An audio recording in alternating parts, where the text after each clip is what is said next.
Friends, இன்றைக்கி நம்ம பிரேக்ஃபாஸ்ட்டுக்கு வந்து பெசரட்டு பண்ணியிருக்கோம். ஸோ இது வந்து ஆந்திரா ஃபேமஸ்ஸு. நம்ம ஊரில் எப்படி தோசையோ அந்த மாதிரி ஆந்திராவில் வந்து பெசரட்டுன்னு. இது ஒன்றும் பெரிய விஷயம் இல்லை, பச்சை பயிரில் பண்ணுற தோசை. இப்போ இதுக்கு வந்து போர்ஷன் எப்படின்னா வந்துட்டு ரேஷியோ 2 கிளாஸ் பச்சை பயிர் எடுத்திங்கன்னா 1/4 கிளாஸ்க்கு பச்சரிசி, ரேஷன் பச்சரிசி அதை போட்டுட்டு ஊற வைக்கணும். 8 மணி நேரம் ஊறணும்.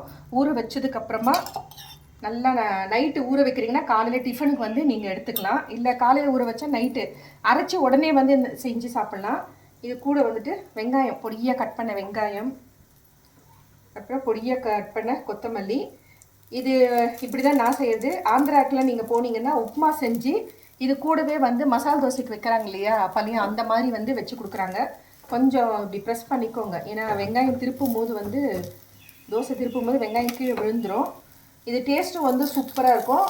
ஹை ப்ரோட்டீன் இருக்குது. ப்ரோட்டீன் தேவைப்படுறவங்க இந்த தோசை செஞ்சு சாப்பிட்லாம். நல்ல முறன்னு வரும். ஸோ ஒரு பக்கம் நல்லா வெந்துருச்சு. இப்போ ஈஸியாக வருது. தோசை ஒன்றும் கஷ்டப்பட்டு எடுக்க வேண்டாம். நல்ல டேஸ்ட்டாகவும் இருக்கும்.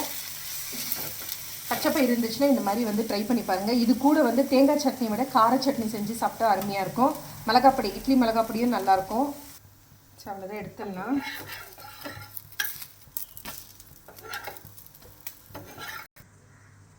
பாருங்க ஃப்ரெண்ட்ஸ், நம்மளுடைய பெசரட்டு தோசை ரெடி ஆகிடுச்சு.